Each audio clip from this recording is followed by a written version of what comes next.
NYU's Robert Wagner School of Public Service. He's a prolific researcher. He's a well-known author. He's a prominent development economist. His research focuses on the areas of social investment, microfinance, poverty, and equality. He's also the managing director of a uniquely innovative consortium of researchers called the Financial Access Initiative, which aims to expand financial services to low-income families in the developing countries. And in this capacity and many other capacities, he's proven to us time and again that academia can indeed step out of university walls and make a real difference in the world around us. Since the Henry George program, as you know, is named after Henry George, who was a social reformer and economist in the 19th century,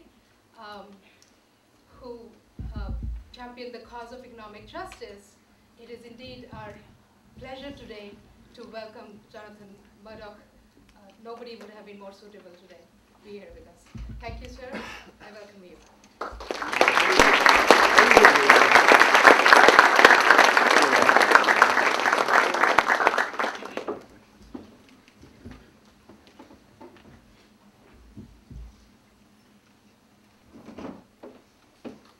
Good afternoon. Thank you very much for inviting me here to Scranton. I've been looking forward to this with a lot of pleasure, and I know it's such a beautiful day out, and it's so close to graduation, and to see all of you here who I'm sure are thinking about lots of things, papers, exams, sunshine, the summer.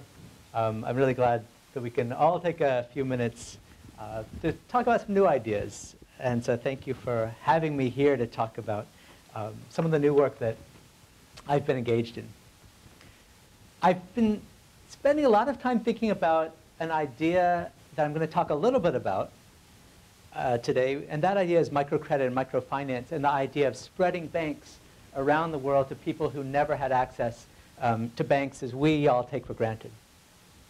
So I've been thinking a lot about microcredit, and I decided to come here and not talk about that, or only talk about that a little bit. I want to talk about something new. And I realized that in my career, what I've tended to do is be a bit slow on the uptake. I've tended to sort of wait until everyone else kind of discovers a great idea, and then I kind of slowly find my way to it and start writing a few things and try to see if there's anything interesting left to say. And I feel like this is a topic which is ripe for that kind of analysis. The idea is social investment, and it's very connected to some of the ideas that Henry George was putting forward, very connected to, I think, part of the mission of this university, what makes this university special. The idea of taking ideas from academia and trying to understand whether they can contribute to a better world, a world that's more just, more fair, that gives more opportunities. So thank you very much for inviting me today.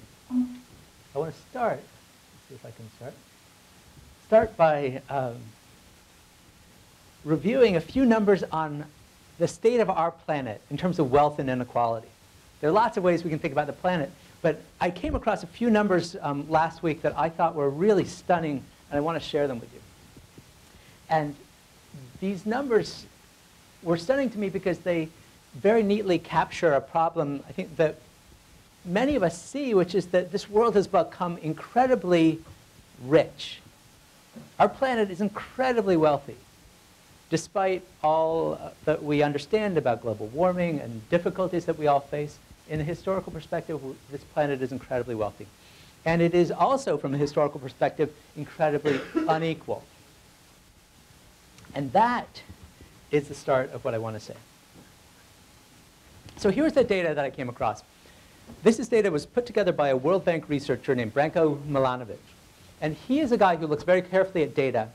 And he took some new price figures from 2005, purchasing power parity exchange rates. All of you economists who are thinking about international stuff will know what PPP exchange rates are. But the basic idea is to take global data on incomes and to try to convert it as closely as possible to give comparable measures of purchasing power in different countries. And he took data from around the world, about 150 countries, and he lined up the data so that he could create a measure of global well-being from the very, very poorest person to the very, very richest, and broke that sample up into 10 bins and created a measure of global income distribution.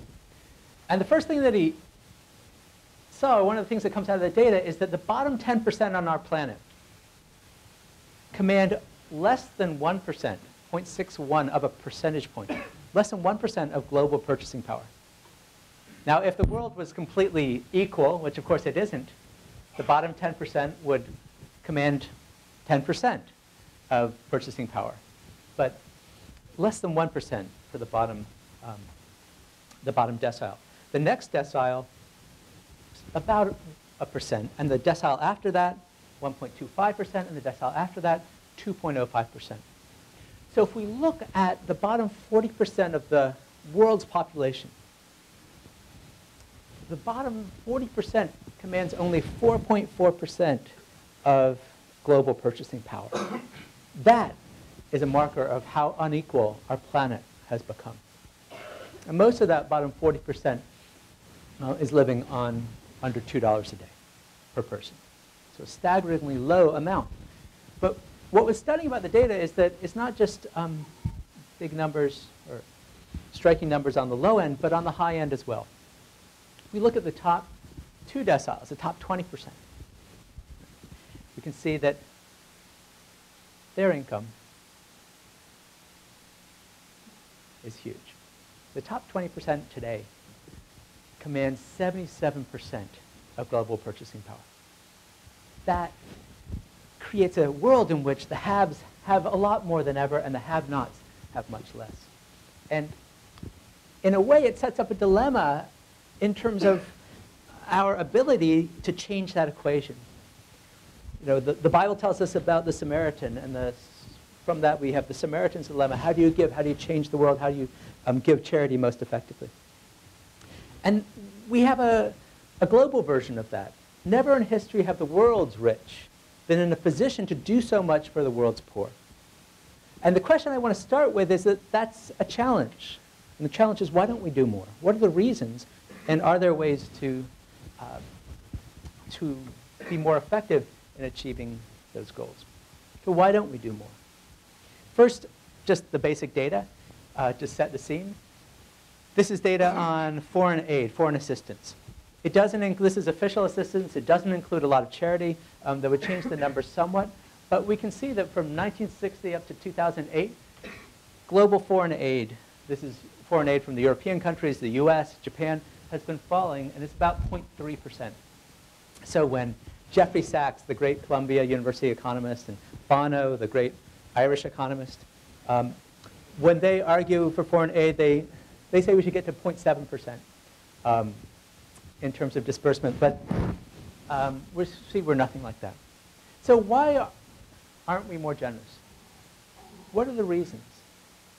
Why aren't those numbers higher? I ask. I was actually told by a faculty member here that I can make this interactive by engaging you in conversation. So let's see if that works. So why are those numbers low? Why do you think the American voter, for example, are reluctant to devote more money to foreign aid? I think a lot of people would say first they'd rather help people in America because there's a lot of issues in America before they give a lot of money to foreign aid. So that's a really important issue, and there's a lot to be said for that. Giving money to America first. Any other thoughts about why foreign aid seems particularly difficult, or charity seems particularly difficult in this time? Fears, whether real or not. I think accountability. People are very concerned about where is it going to go, what's it going to do, transparency and accountability. Yeah. Really important. You know, George Bush said, if you can prove to me that the money is not going to go down some rat hole, I'll be there with the money. That was before he set up one of the great innovations he made, giving all the money for AIDS and malaria and other diseases. Fear of a rat hole, lack of accountability, really important. Any other thoughts? Well, those are really really important issues. And that's right. And this is a picture of Imelda Marcos's shoes, which is sort of one example of a fear of what happens to foreign aid, that will be pulled away through corruption. This is Mrs. Marcos's 1,000 pairs of shoes that were discovered in the Philippines, obviously sort of skimmed off due to corruption. We think of in Zaire, Mobutu taking $5 billion in corruption, it's estimated. We think about lots of examples, but it's more than that. It's not just the big kleptocrats, it's the day-to-day things, or the year-to-year things. A study in Kenya, for example, showing that money that was supposed to go from the government, education ministry, to schools based on a per capita basis, just to build more schools. Of 250 schools that were surveyed, almost all of them reported receiving nothing. Local officials instead got hold of the money first. Of the schools that got anything, the average they got was 13% of what they were due. So there's a fear and justifiable concerns around accountability. This is, to me, a really striking graph that comes from Bill Easterly, my colleague at NYU, showing per capita growth in Africa falling while aid is rising. Right? So what you see in this graph is that the story that aid increases lead to growth increases clearly is not popping out. Now, to be fair, part of it is that when growth is low, then there's a response in terms of more aid. But the causation from more aid to more growth is hard to establish, which reinforces the issues with accountability and corruption. And there's perhaps another sort of less often articulated concern, which is just that the problems are so big. They're so enormous that anything that any of us can do, either as an individual or even as a government, the government of the United States, is just so small relative to the needs. It's just a drop in the ocean. It's just a drop in the ocean, so whether we give 0.3% or 0.4% or 0.7% is small relative to the broader concern.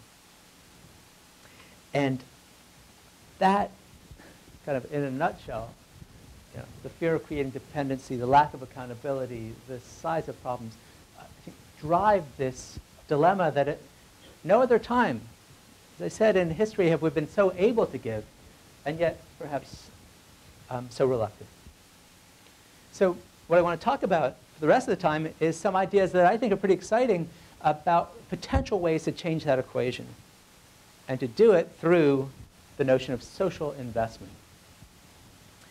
The gaps are huge, as we said, but there are gaps in particular markets, particular access to institutions, agriculture, power, electricity, healthcare, environmental technologies, communications, the thing I work on, capital, credit, banking.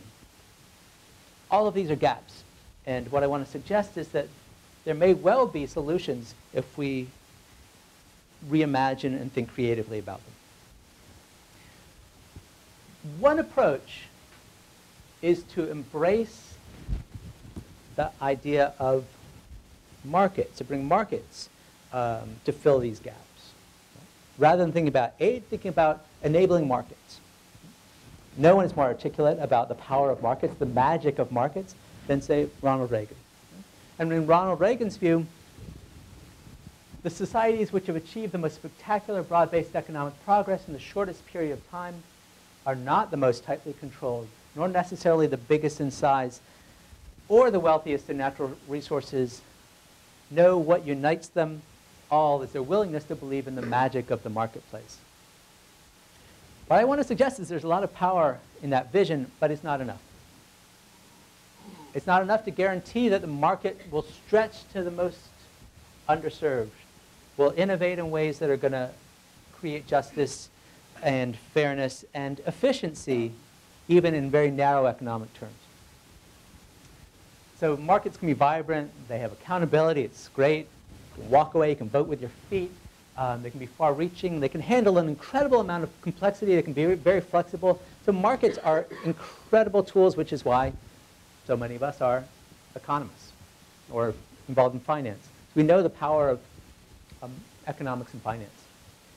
But we also know, and we were reminded in the last year or two with the financial crisis, that markets aren't always perfect. that there can be informational asymmetries. It's very hard to see what's happening on the other side of a transaction sometimes, and that can undermine the ability to improve well-being on both sides. There can be cultural biases. Markets can be consistent, can even reinforce discrimination.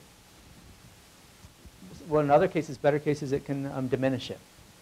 Scale economies pose problems. There's a capacity for exploitation, and regulation is always an issue that we're struggling with, and we're struggling with now as we think about addressing the crisis. So markets are an important part of going forward, but we also have another language and another set of concerns about the flaws in markets, or the limits to markets. So the idea of social investment is a very simple one. The idea of social investment is that one can use philanthropic money, redeploy philanthropic money, or public money, government money, to take markets to places they ordinarily wouldn't go, to crowd in private, for-profit, commercial investment. And the idea is to catalyze markets, to shift them, to change equations, and in so doing, do two things at the same time, which is to attract more capital into places like sub-Saharan Africa to address lack of water, or lack of credit, or environmental issues, attract more capital while at the same time addressing market failures. That has to be done at the same time, and in doing that, improve distribution and also the efficiency of systems. So this isn't just about doing good and getting more resources to the have-nots. It's about increasing the efficiency of economic systems. Okay. And it's already happening. We see, and we think of social investors. When we think about social investment, we're going to think about social investors. A social investor, whether it's a government agency or an individual, is someone who invests partly with the idea of creating some social good. And as a corollary of that, is willing to sacrifice some amount of financial gain. So there's an opportunity cost. And that's what we think about as social investor. And there are a lot of different models of social investors. Some of them, maybe some of you. How many people have heard of an organization called Kiva.org? Some of you. Kiva is a website. Kiva allows you to get on the web and lend money to somebody in Ecuador, a woman starting a small business. You can do it. You lend her money. She'll pay it back. You get zero interest, which is not that different from what you get by keeping in your bank. But you get zero interest, but you're helping this woman in Ecuador grow her business, get a bank loan that she otherwise wouldn't get, and you can make a difference. Spread a market. That's social investment. Logging on to Kiva, making a loan, is being a social investor. But that's aggregating into bigger quantities. The Calvert funds, TII CREF, which most of us who are in academia, a lot of our pension money is run through them. They have a social fund, which does that at a large scale.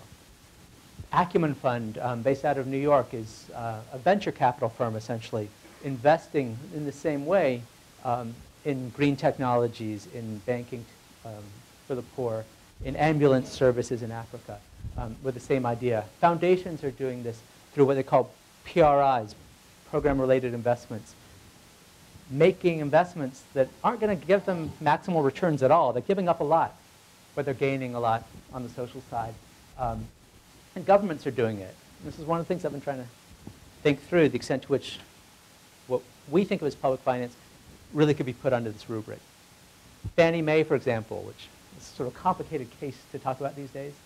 But Fannie Mae was an example of a government trying to invest in an institution that would enhance markets and crowd in capital to bring services and markets to people who were otherwise underserved. We've learned a lesson about Fannie Mae and the difficulty of doing that, but the vision is very strong, and we see it in lots of cases. And the basic vision is about tipping an equation that isn't working because people might not want to go into lending in Bangladesh, say, in the slums because perceived risks and startup costs are too high and there are incentive problems, and so they don't do it. And what social investment is about is helping with some initial funding, or even long-term funding, so-called patient capital, which changes that balance. So that is the big issue. I want to do a couple things. I want to give an example of a couple of places where I think some of this is really exciting. I also want to step back right now and locate this within broader economic thought. This is probably the most famous quote from The Wealth of Nations. How many people have read The Wealth of Nations? Some of them. Picked it up, felt it, looked at it, seen it on the shelf, have it on the shelf, heard of it. Some of you. The Wealth of Nations is a great book. And it's full of colorful lines. And this is probably the most famous. It is not from the benevolence of the butcher, the brewer, or the baker that we expect our dinner, but from their regard to their own interest. It's a very strong argument that if we let free markets work without impediment, people will find it in their own interest to produce, to work hard, and to maximize social surplus. That's the foundation, although in very different language, it's the foundation of a lot of modern economics. So it's very powerful and put a lot better than most of today's economists could probably make an argument. So it's interesting that he's criticizing benevolence in a sense. He's saying, don't be benevolent. Just act in your self-interest and stop getting in the way with your well-intentioned ideas. And yet, I got to put out that social investment starts with benevolence. It's about benevolence. And it says, let's take that benevolence, let's own that benevolence, and let's do something powerful with it. But not just anything, let's think about gaps. Let's think about where there are impediments and use our benevolence, use our resources to overcome them, to then catalyze more action. So, Pareto efficiency, right? This is a term that all of you who are economists have come across, right? Pareto optimality, Pareto efficiency. This is what's supposed to be so special about, and is so special about free markets under usual conditions. The idea of a free market, if you can trade freely, it should be that no one could be made better off in this system without someone else being made worse off. Right? Because it's all voluntary and it's all free exchange. And that's a very powerful quality to have in a system. What's I think, often left out, because we're not thinking about altruists, right? We're just thinking about normal people. When we think about altruists, they can make things better. Even a situation that seems Pareto efficient can be made better if you introduce altruists. Because altruists have a very special quality. They're willing to take a loss. They want to. They're willing to be made worse off in a material way if it'll make the world better off. It'll make other people better off. That's their power. And with that, and the idea of social investment is that one can then absorb the costs of particular impediments that get in the way of the spread of market. Costs of experimentation, for example, which businesses might not want to do because when they experiment, they learn things, everyone else learns it, it becomes a public good, and we tend to underinvest in public goods. They can absorb the cost of having to give incentive pay or to reach particularly costly customers in far-off villages and regions. That's the power of social investment. So, I guess I wanted to bring this somewhat up to the future by introducing Joe Stiglitz, because I made a claim about free markets that they're Pareto efficient, right? Free trade. Joe Stiglitz, Nobel Prize winner, Columbia professor, used to be chief economist at the World Bank and at the Council of Economic Advisors, very strongly argues that, and I think in one of your classes you were reading Free Fall, his new book, very strongly argues that, in fact, free markets can't be assumed to be Pareto efficient, like I argued. And he argues that's because there are so many there are barriers to free exchange because of lack of information. And he argues that the lack of information and the lack of accountability and the lack of ability to enforce contracts makes it so that there can be situations where poor households say, let's think about a bank. Poor households want to get a loan. And they say, they go to the bank and they say, I'd like a loan, I'm willing to work hard, I've got a great business idea. And the banker says, you know, I'm not willing to lend to you because you don't have enough assets. You don't have enough collateral to secure that loan to make me feel comfortable that this isn't going to be a risky project. The poor household says, no, I've got a great idea, and I've got a few assets you can have. They don't really have formal title, and the bank says you really can't do it. And time after time, millions and millions of times, poor households are denied loans, denied access to capital, denied access to the resources that could give them new opportunities and a chance to grow their way out of poverty. The essential problem of having a lack of assets in economic terms is called limited liability. Right?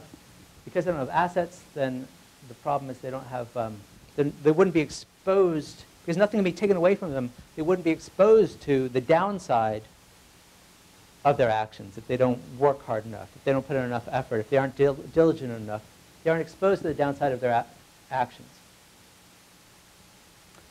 And that worries the bank, and that's why the bank doesn't lend. So what Joe Stiglitz says is that in those situations, even a free market isn't going to deliver the best of all possible options, and income redistribution can make the world not only a more justly distributed place, but can also increase efficiency, can increase the size of the pie. And so modern economics has started to sort of create a language, or at least a theoretical framework, that allows us to start thinking about income redistribution and asset redistribution leading to better working economies. That's a very profound shift in the way that economics views philanthropy, charity, redistribution. But what I want to argue is that that's only one option of a way to use resources, to redistribute. What I want to argue with social investment is that often a better way is not to redistribute to individuals, but to use resources to build up institutions.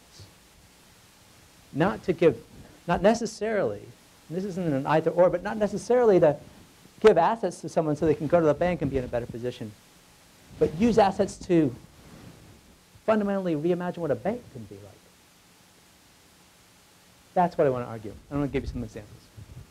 So let me move to that. I'm going to say something about Henry George, link it in here, because Henry George also is someone very focused on wealth and inequality, and also someone who recognized that inequality of assets, inequality of access to resources can create exploitation and unfair outcomes and gross inefficiencies. And I want to suggest that as we think about the possibilities that someone like Henry George would put forward of attacking the root problems, just like Joseph Stiglitz, which is all about redistribution or interventions that try to address maldistribution, what social investment is doing is saying, let's do something different, which is reimagining basic economic institutions. Okay. So that's the story. That's where I'm going. This is the philosophy. This is the bottom line. Focus on building new institutions that can provide access to poor people, landless people, and assetless people. Okay. If I wanted to pick one proponent of this view, and there aren't actually a lot. I mean, this is Muhammad Yunus, who won the Nobel Peace Prize for Grameen Bank and microcredit, just wrote a new book, came out last week, on social business. So he's one person. But here's another, Bill Gates. I always like that picture. It kind of looks like there's a halo around him. And Bill Gates has been a great proponent of what he calls creative capitalism. And it's very much in line here, but it's just an idea he put forward. Then he created a website. These days, when you have an idea on a website, it feels like it's a real idea. But I think we need to go further than the idea on the website. I think we need to do some serious economics to get a little further. And what Bill Gates says is as we think about the problems of the world, when he thinks about how he should use the billions of dollars that are in his foundation, he knows that even with the world's biggest foundation, he can't change the world.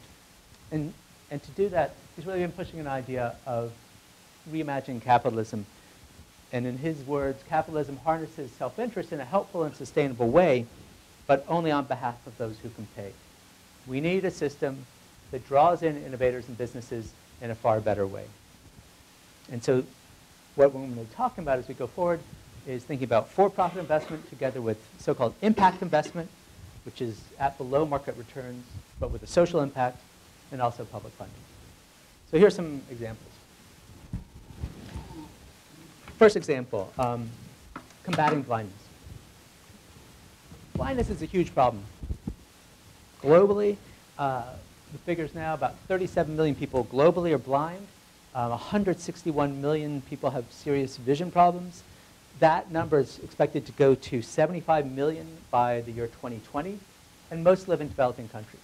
So in the sort of least good position to deal with this problem. Most of the problems are due to three particular conditions: cataracts, trachoma, or glaucoma, and they're all treatable, mostly. 75% can be cured or prevented.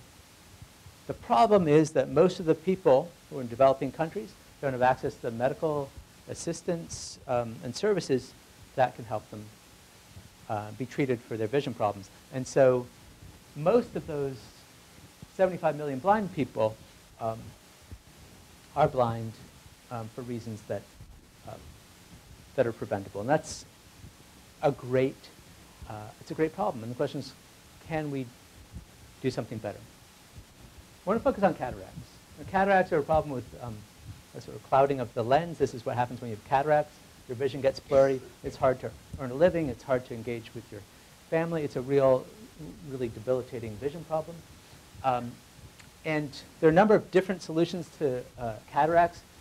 One of the most effective is what they call intraocular lens implantation. They actually put a lens underneath the cornea. It's a very routine surgery now, and it's fairly low cost, about $3,000 to $3,500. Pretty low cost to us relative to getting your sight back. But if you're living on $2 a day, that's out of reach. So I want to tell you about an eye clinic in India, in South India, based in Hyderabad, the Arvind Eye Clinic, started by a Dr. Venkataswamy, affectionately known as Dr. V. And he set up an eye clinic to specifically confront these problems. And his vision is that seeing is a human right. It's a right of every human being, and no one should remain blind due to the lack of simple delivery of eye care. And so we translated that vision into a series of hospitals. He has hospitals, he has smaller clinics, he has storefront shops where people can come in and be seen by a specialist on certain days. The model is interesting. He's committed to doing this for the social good. But to do that, and to work with as many people as possible, he has customers who are paying. And then he realizes, then they're among the better off people in the community. And then he realizes that there are people who could pay something. And so another group pays 2/3 of the full price. And the largest single group pays nothing for their eye services. He's what we call a social entrepreneur. And he's built a very, very successful model for eye services. So I have a friend named Asad Mahmoud who works, he's in charge of social investments at Deutsche Bank. And Mahmoud just closed a new fund called the iFund. This is iFund 1, and this is the structure of it, to give you a sense of how social investment works in practice. It's a sort of structured product with $2 million worth of equity at the base of it, given by donors who want to see something happen. So they've got resources, they want to see something happen, and they're getting no return. They're equity holders. Then you've got so-called social investors. This is really the group that I'm focused on here. they're getting a very modest return of 1%. And they're also, they've got subordinated debt. So they're also absorbing more of the risk. And then on top of that, you've got senior debt in the amount of $14 million, which is being sold at commercial levels. Here is 6%. The vision here for social investment is to put together philanthropists and commercial investors, leverage the ability to absorb risk and the desire to create change on the part of the social investors, bring in others who aren't really necessarily that crazy about eye hospitals, but bring them together to create something new. And this eye fund, the idea of it is to take the ideas from Arvind and to spread them in Africa, to spread them elsewhere in Asia, to make this go much further. That's one simple example of a social investment. And the idea is supporting the social enterprise rather than just redistributing directly. Because the idea we have when we redistribute directly is that you can get resources to people, and then hopefully maybe people like Dr. V will respond and create new institutions. But the social investment philosophy or vision is support people like Dr. V and help them create the institutions that are going to serve the population. So don't wait, don't give money and just wait and hope that something's going to happen. Instead, be much more proactive, be much more deliberate, and spur action. So that's eyes. I want to talk a little bit about something I actually know much more about, which is microfinance.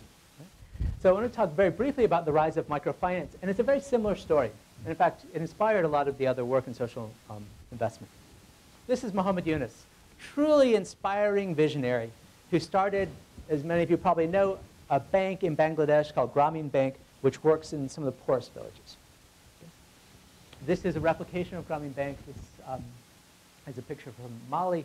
And what Muhammad Yunus did was to reimagine banking so that people wouldn't have to come and offer collateral and assets, which they didn't have to begin with. So what Muhammad Yunus imagined to break that cycle of poverty, to get capital to people who didn't have it, was to create Grameen Bank, which built on the networks and relationships that customers themselves had, form them into groups, build trust, build relationships over time, build a banking structure based on relationships. And in doing that, he now serves, I think, about 8 million people in Bangladesh. There are about 20 million people in Bangladesh served totally, because there are some replicators.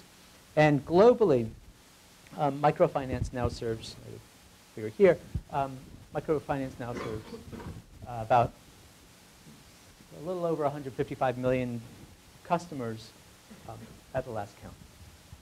So an amazing transformation. That has been accomplished through social investment. When Muhammad Yunus started, he was committed to charging interest rates that are not giveaways. His loans cost 20% at least per year. Right? So there's a kind of commercial business model behind it. But in the beginning, there were social investors. The government of Japan just gave a lot of money in 1995. The Ford Foundation, the Norwegian aid agencies, they were all social investors catalyzing this idea from Muhammad Yunus and then taking it forward. Today, the World Bank, the International Finance Corporation, others around the world are doing the same kind of social investment. So I've got a few more comments briefly around microfinance that I want to put forward because it takes us to a wrinkle or a complication, or in some ways a justification for social investment. So now that we've established this idea, I want to talk about some next steps. This is a scatter of data from different institutions. These are microfinance institutions around the world. So I put this data together with some colleagues at the World Bank. This is World Bank data in something called the mixed market. And what this says, you can't read it, but it says operating expenses. So essentially operating expenses per dollar loaned.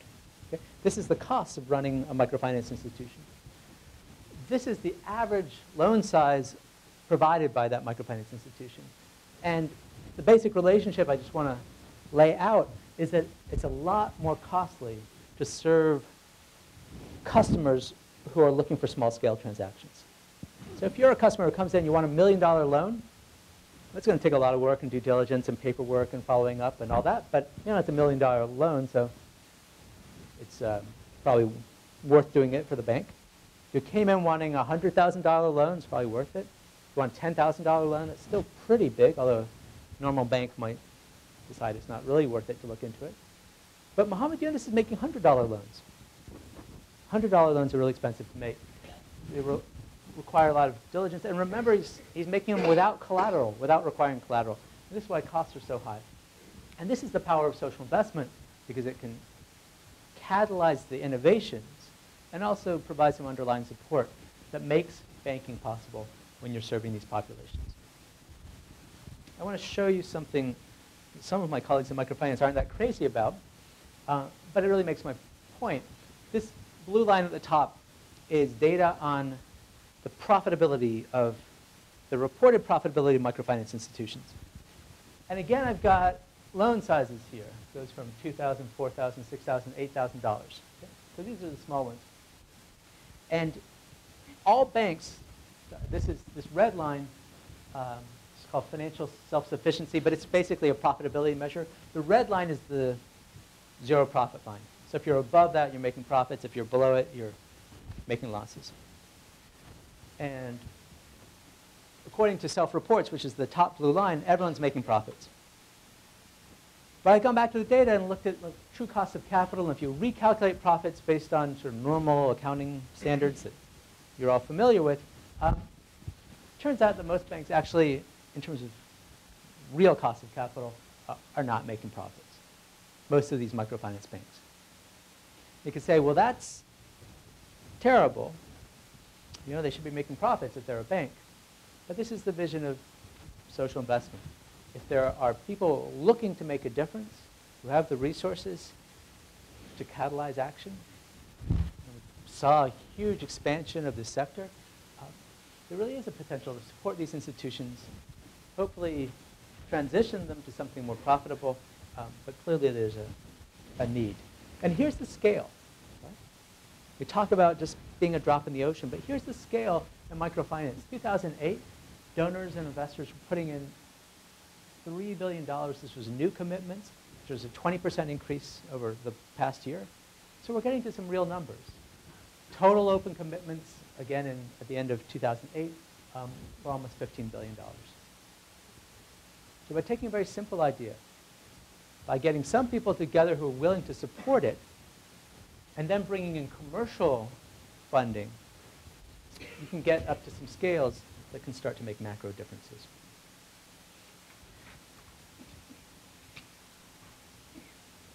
A few more quick points.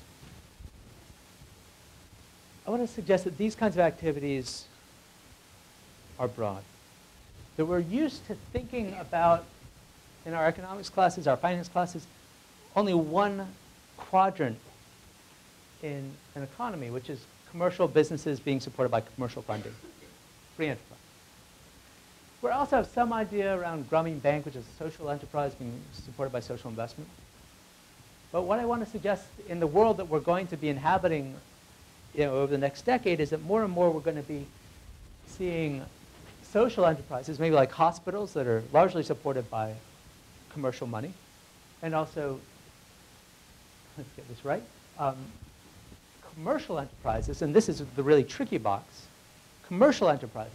Compartamos, a big Mexican bank that had an IPO that went for hundreds of millions of dollars, a lot of investments from the International Finance Corporation. Commercial enterprises that are being supported by social investment.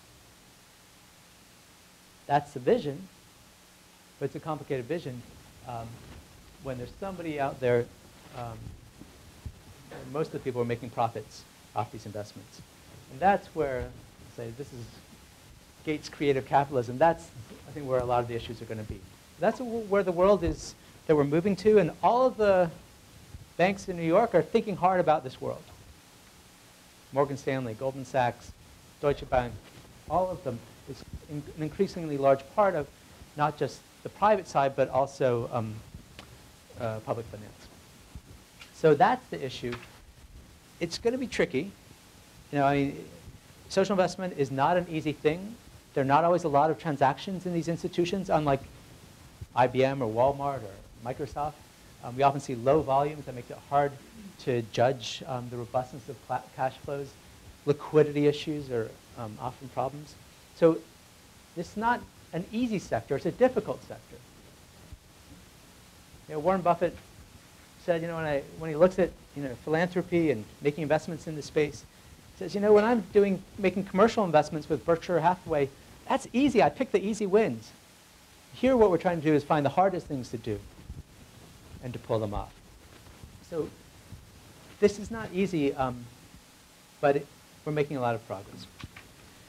The last thought, I want to link this back, is ultimately what I want to move toward is working toward an equivalent of corporate finance, but that explains this space, social finance. And the one idea I just want to put out really briefly is the idea of leverage, because that's the power of social investment. You can leverage resources.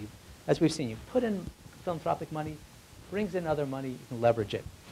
So I just have one, or really two things I want to say on that in wrapping up.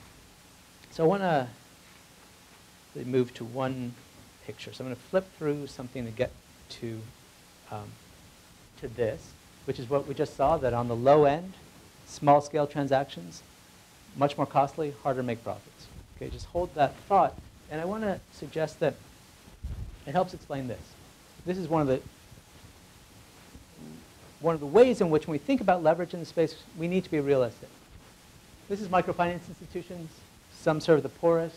Some are kind of in the middle. Some are high-end, making $10,000 loans.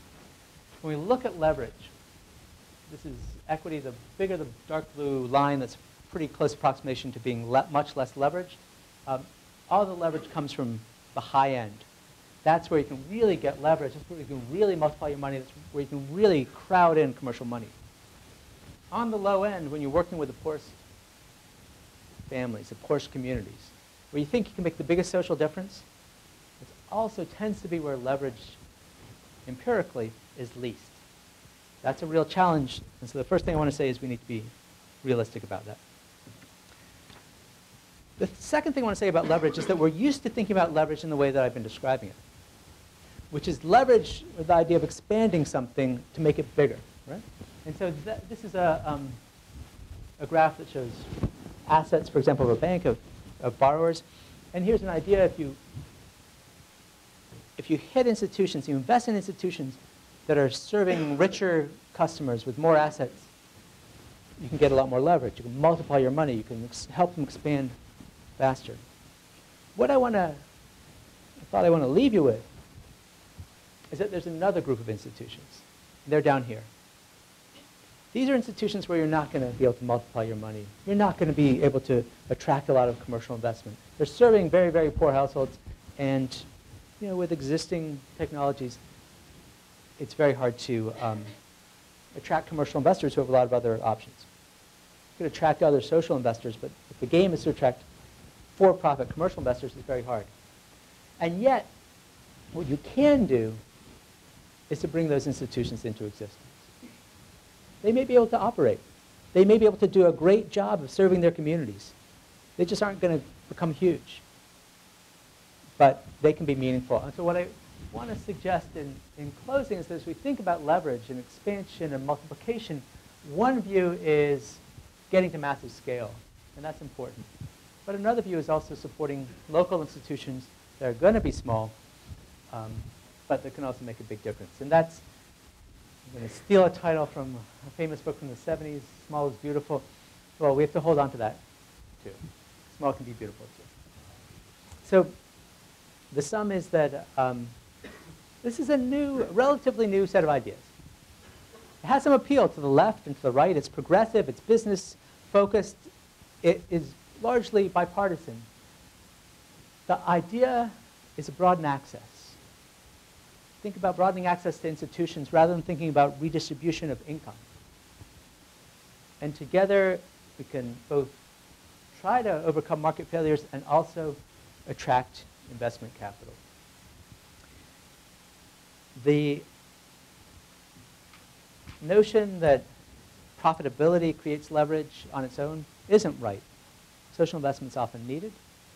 But the idea that markets can do amazing things on their own, probably not right either.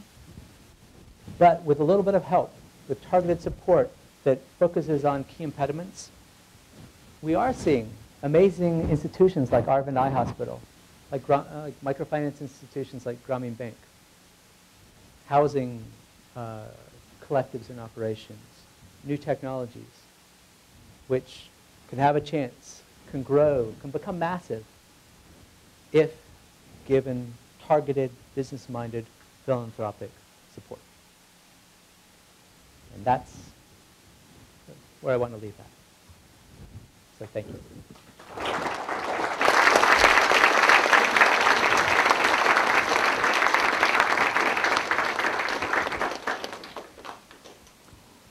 There's some time for questions if you have any. Rebuttals. I think it was a month or two ago, I read in the Wall Street Journal that the Gates Foundation, they haven't been seeing a return on their investment in polio vaccines in developing countries. And it seems that they're starting to switch to raising the environment in these countries in order to prevent polio from existing, raising the standard of living. I guess my question is, there's definitely an opportunity cost as opposed to trying to invest in increasing the standard of living and direct investment, direct aid towards these problems. And I think that the big argument would be seeing results now or seeing results 20 to 30 years down the road. And I'm just wondering, what your opinion is on that. And my general sense is that addressing a problem like polio is huge, complicated, like a lot of health problems, requires lots of different tacks. There's a sense in which we've got lots of evidence on clinical foundations of medical interventions. We have very limited information actually on kind of behavioral responses, on kind of fields appropriate interventions.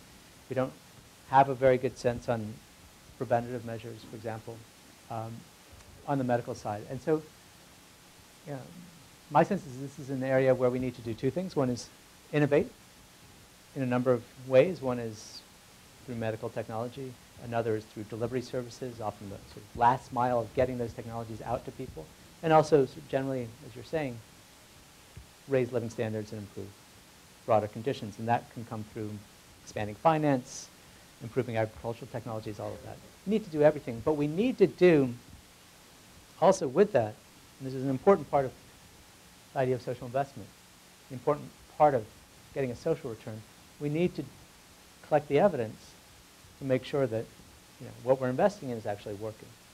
So I'm glad you raised that. Gates Foundation's been terrific on this for the most part, putting real money into research, doing the trials necessary to figure out if things are really happening. So it's a great issue.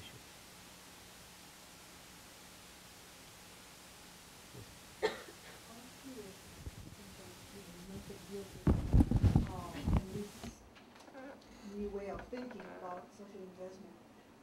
I'm aware that he has invested over $250 million for polio, and followed with personally engaging in that activity of immunizing the children, or vaccinating the children. Is this now that new arrangement, that new social investment, that you have the capital, you just don't give to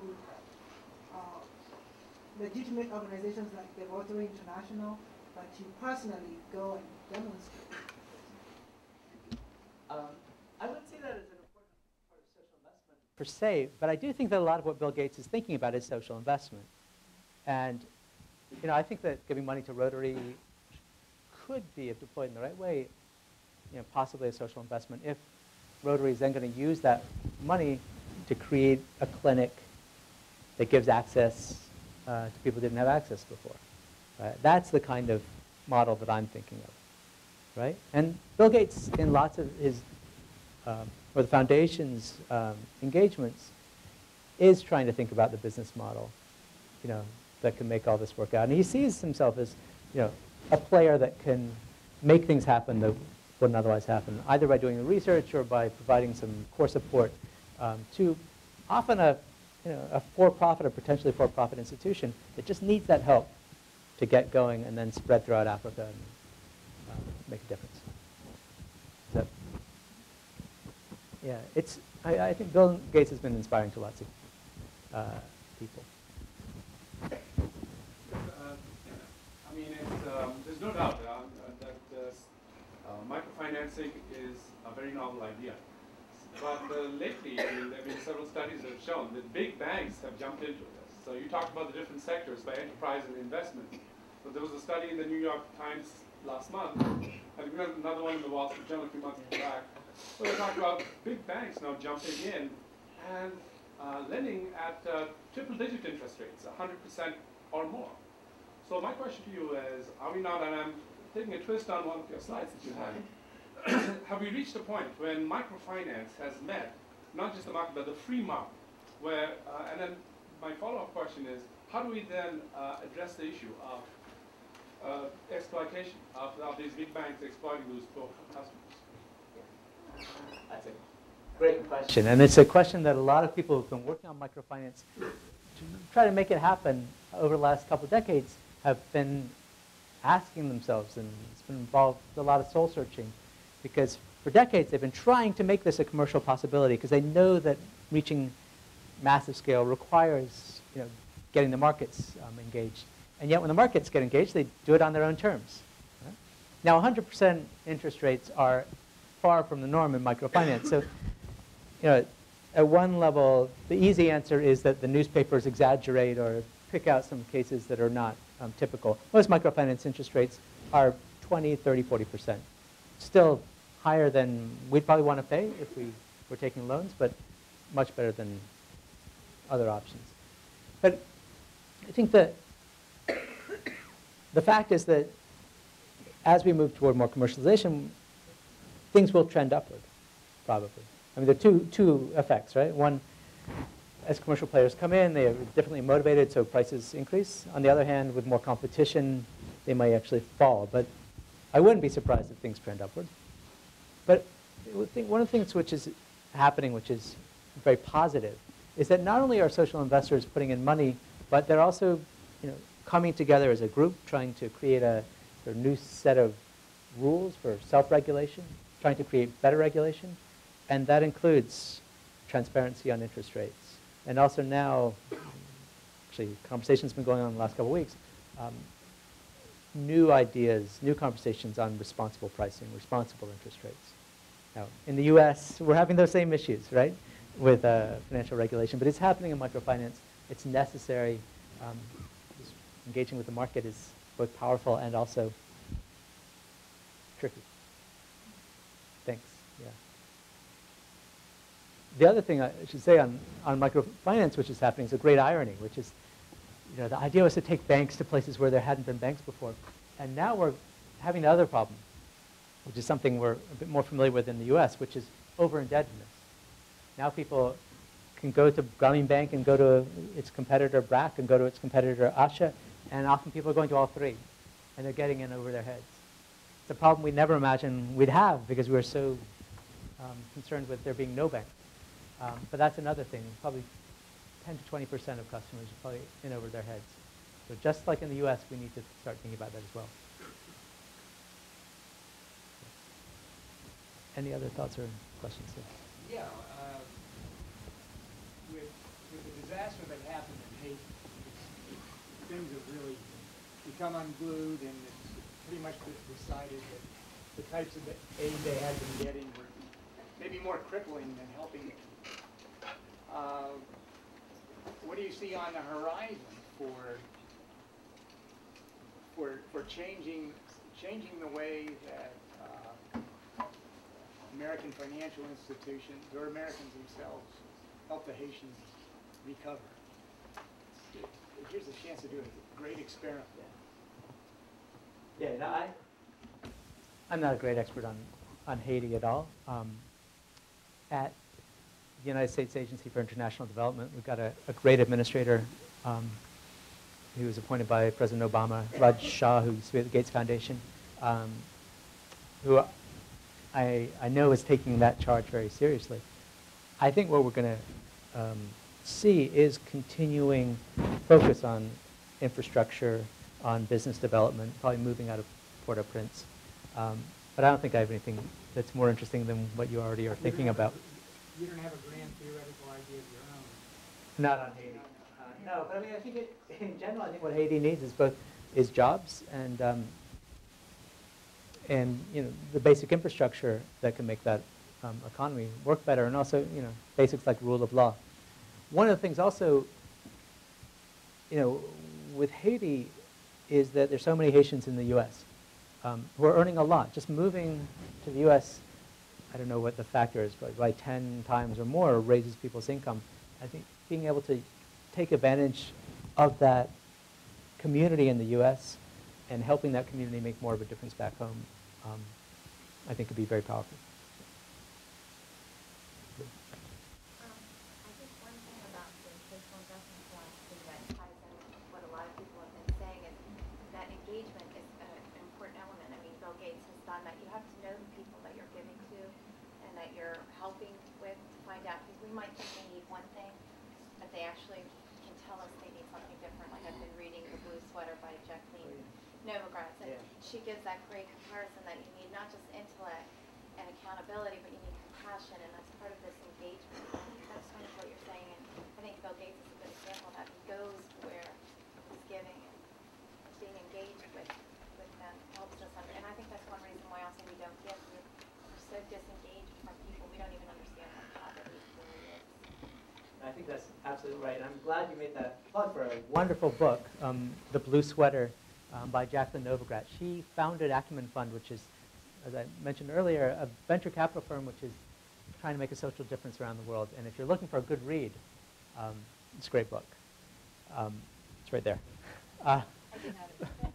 But on that, I mean, my general view is that engagement and passion are really, really important, and they provide a foundation. But to go to the next step, it's really now a moment where smart finance, having those accounting tools and corporate finance tools are really what's necessary to make this a much more rigorous area and a bigger area and less of a kind of an interesting space, but to make it a more mature space. Yeah, thanks. What's your opinion on John's idea of creating stock markets for social businesses? How feasible do you think they are? Infeasible. So this is an idea. Mohammed Yunus often talks about a social stock market, right? So it's a beautiful idea, right? That you, instead of going down the newspaper and saying I want to invest in IBM and Microsoft, instead the companies say, this is the financial return and this is the social good I'm doing. Right? And the problem to me is that to be smart here, you really have to know a little bit more about what you're doing. So if there's a way to kind of certify, create accountability, to really make clear in simple ways what an impact is so it's comparable, then I think something like a social stock market might have some power. We're a long way away from that. I think what Yunus is great at is sort of creating a vision of something that may be very, very far away, but that can at least give us something to dream toward. In other talks, he talks about museums of poverty, where we'll take our grandchildren to show them what life was like when we lived in a world of great poverty, after poverty has been eliminated. Well, it's a beautiful dream. But I think, to me, I get much more excited about simple steps that are going to happen in the next 10 years, which I think are not going to involve social stock markets, are going to involve organizations, mutual funds, investment banks, making deals rather than this becoming a big democratic process. That's my sense. Great.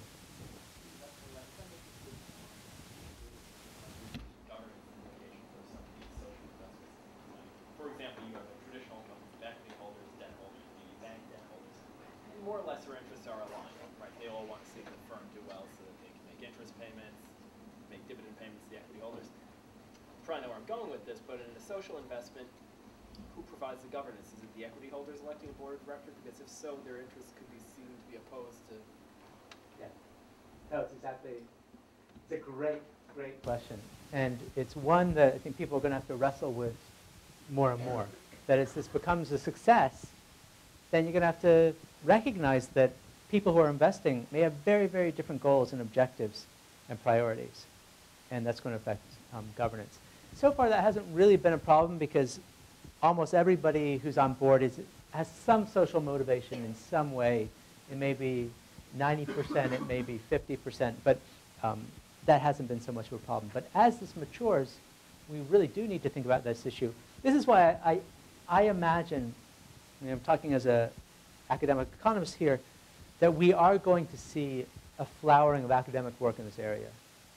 That we are going to see something that looks like corporate finance, where those issues get sorted out in the academic world when it comes to commercial businesses. We're going to see a corporate finance of social finance eventually. Right? Already some of the leading economists are working on these issues, but we've got a lot further to go because they're really hard issues. I mean, to me, what's exciting about this area is that it's growing, and there's a chance for people like you to get involved and make a difference and start kind of thinking through where the hard issues are. But this is it's an area which is new. Like all new things, there are a lot of obstacles and also huge potential, I think, to make a big difference.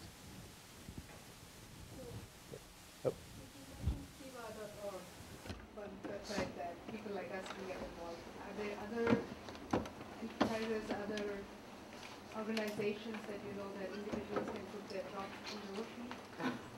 But there are other I only really know the microfinance ones. There's one called Microplace where you can get a bit more of a return. It's started by some eBay folks. It's not really well developed now, but there are lots of different ways to get involved, personally, rather than as an investor at this point. Yeah, I should do some looking around because it would be nice to have a list and to be able to share it. There are also opportunities to support institutions like the Acumen Fund by supporting those institutions and then at sort of one remove be part of this process, but not as an investor, but instead as somebody who's trying to support their mission. Great. Maybe one last question, thanks.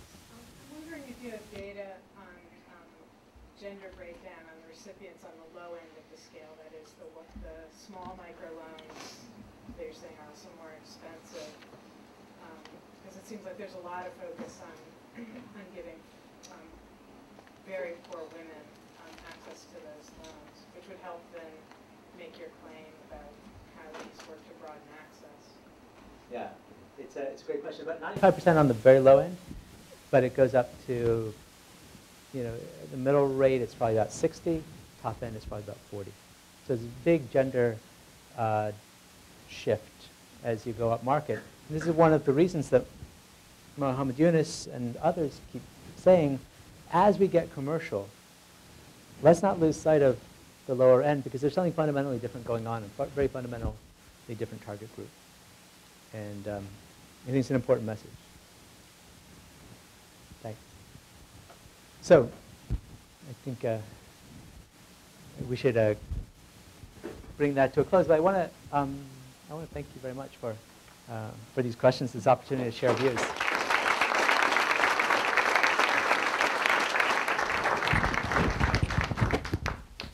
Thank you, Dr. Morduch. This was extremely fortunate of us to have you here, and a very nice talk. Thank you. We really enjoyed it.